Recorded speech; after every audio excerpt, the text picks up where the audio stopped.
Shabbat Shalom. I'm Rabbi Sarah Haransky from Temple Beth Hillel with our 2 minutes of Torah.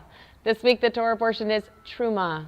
Truma because each person is supposed to bring a gift to God. That is what the commandment is, a gift to build the tabernacle, the sanctuary, what will be eventually our Mishkan. At this time, we're asking for the Israelites to make a donation to build a portable tabernacle, and they donate everything of the finest, from beautiful yarns, blue, crimson, and silver, and purple, and all these good things, the silver, the copper, the gold of the metal, to build a very sacred, a very fine space. God asks for these gifts of anyone whose heart is so moved, so that God can dwell amongst them.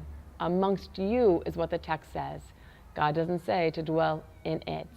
At Temple Beth Hillel, we are blessed to have beautiful stained glass in our sanctuary, bright and rich and in-depth colors, hopefully making our sacred space feel uplifted and really regal. The blueprint directions are given in this Torah portion by God, telling us how to build every little thing, including that the sanctuary must have a space or an ark for our Torah, and it must have a menorah. If you follow me, of course, you're going to see Temple Beth Hillel's beautiful ark.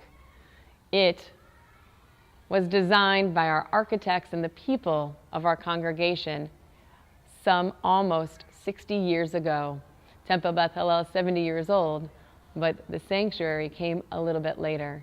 And of course, next to our Sefer Torah is our menorah, or our lampstand. Now, did God really need all of these fancy things to be with the people? Many people would say, well, no, not the fancy things, but we needed a place and a way to incline our hearts. And so God gave us these directions to build a sanctuary, a tabernacle, and to make it feel as fine as possible. For when we create something as separate, as unique, as dignified, when we create for ourselves a place that feels special, our hearts feel special when we walk and we enter into it.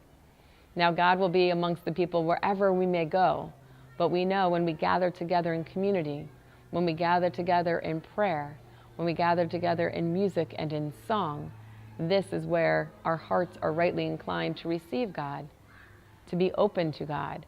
And so God will dwell amongst us when we dwell together. Now, do you need a beautiful space?